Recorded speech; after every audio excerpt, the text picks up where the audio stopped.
Hey everyone, welcome to Judging for the Win. I'm Dave, and this is my daily ruling.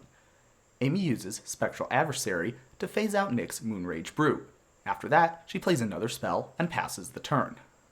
What happens on Nick's turn?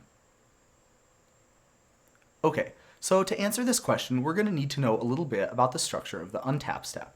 The first thing that happens in the untap step is the phasing event. So all of Nick's permanents that have phasing are going to phase out, and at the same time, any permanents that Nick controls that are phased out, including Moonrage Brute, are going to phase back in. Now, Moonrage Brute is actually the card that's going to phase in.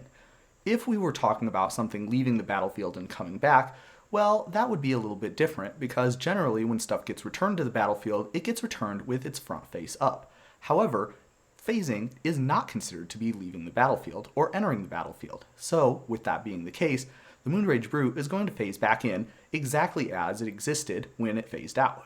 If it was tapped, it'll phase back in tapped as well.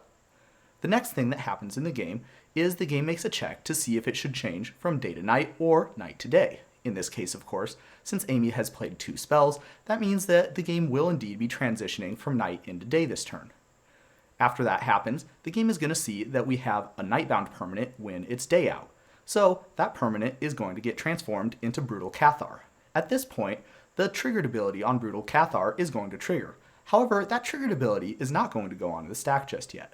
Rather, it's going to wait until the upkeep. I made a whole video talking about exactly how that happens and why, and you can check that out if you're interested. Finally, the third thing that happens in the untap step is the actual untapping. All the permanents that Nick controls that are tapped are going to get untapped. And after that, the game is going to proceed to Nick's upkeep, at which point Nick's going to put the triggered ability from Brutal Cathar onto the stack. It's at this time that Nick has to actually say what card that he wants to target with that ability. And that's all I have for you today. How did you do? Join me again tomorrow for another daily ruling, but until then, I hope you have a great day.